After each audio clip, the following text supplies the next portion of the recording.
మన VVIT university, absolute discipline, absolute education.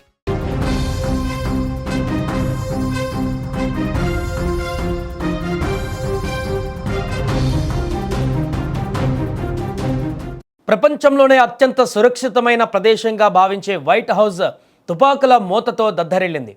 అధ్యక్షుడు Donald Trump లోపల ఉండగానే దుండగులు బయట తెగబడ్డారు. ఏకంగా 20 నుంచి 30 రౌండ్ల పాటు కాల్పులు జరిపి వైట్ హౌస్ను రక్తపాతంతో ముంచెత్తాలని చూశారు. అమెరికా అధ్యక్షుడిపైన ఈ మధ్యకాలంలో జరిగిన రెండవ దాడి ఇది. అసలు ఈ దాడి వెనుక ఉన్నది ఎవరు? ఇవాంకా ట్రంప్ను చంపేస్తామని ఇరాన్ మిలిటరీ IRGC హెచ్చరించిన కొద్ది గంటల్లోనే ఈ ఫైరింగ్ ఎలా జరిగింది? అమెరికా ఇరాన్ యుద్ధం ట్రంప్ ప్రాణాల మీదకు తెచ్చిందా? అసలు ఈ దాడి వెనుక ఎవరున్నారు? వాషింగ్టన్ డీసీలోని వైట్ హౌస్ పరిసరాలు నిశ్శబ్దంగా ఉన్నాయి. అధ్యక్షుడు డొనాల్డ్ ట్రంప్ తన అధికారిక నివాసంలోనే ఉన్నారు. సరిగ్గా అదే సమయంలో సాయుధులైన దుండగులు వైట్ హౌస్ సెక్యూరిటీ బెల్ట్ను ఛేదించడానికి ప్రయత్నించారు. ఒక్కసారిగా ఆ ప్రాంతంలో తుపాకుల మూత మొదలైంది. ఏకధాటిగా 20 నుంచి 30 రౌండ్ల పాటు దుండగులు కాల్పులు జరిపారు. కానీ అక్కడ ఉన్నది అమెరికా అధ్యక్షుడి రక్షణ విభాగం, సీక్రెట్ సర్వీస్. క్షణాల్లో అప్రమత్తమైన అధికారులు ఎదురు కాల్పులు ప్రారంభించారు. వైట్ హౌస్ కట్టుదిట్టమైన భద్రతా వలయాన్ని దాటడానికి ప్రయత్నించిన దుండగుడిని అక్కడికక్కడే కాల్చి చంపారు. ఈ కాల్పుల్లో మరొకరికి తీవ్ర గాయాలయ్యాయి. ఈ ఘటనతో ఒక్కసారిగా వాషింగ్టన్ హై అలర్ట్లోకి వెళ్ళిపోయింది. వైట్ హౌస్ చుట్టూ మునుపెన్నడూ లేని విధంగా అదనపు బలగాలను కూడా మోహరించారు. డొనాల్డ్ ట్రంప్ను చావు వెంటాడుతుందా? అవుననే అంటున్నాయి తాజా పరిస్థితులు.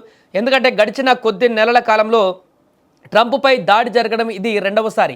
నెల రోజుల క్రితం వైట్ హౌస్ సమీపంలోనే ఓ ల్యాండ్ మీటింగ్లో ట్రంప్ పైన కాల్పులు జరిగాయి.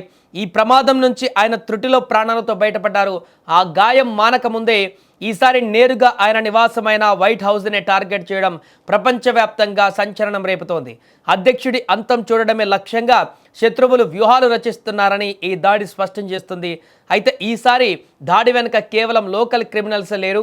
దీని వెనుక అంతర్జాతీయ కుట్ర కోణం ఉందనే అనుమానాలు కూడా ఇప్పుడు బలపడుతున్నాయి.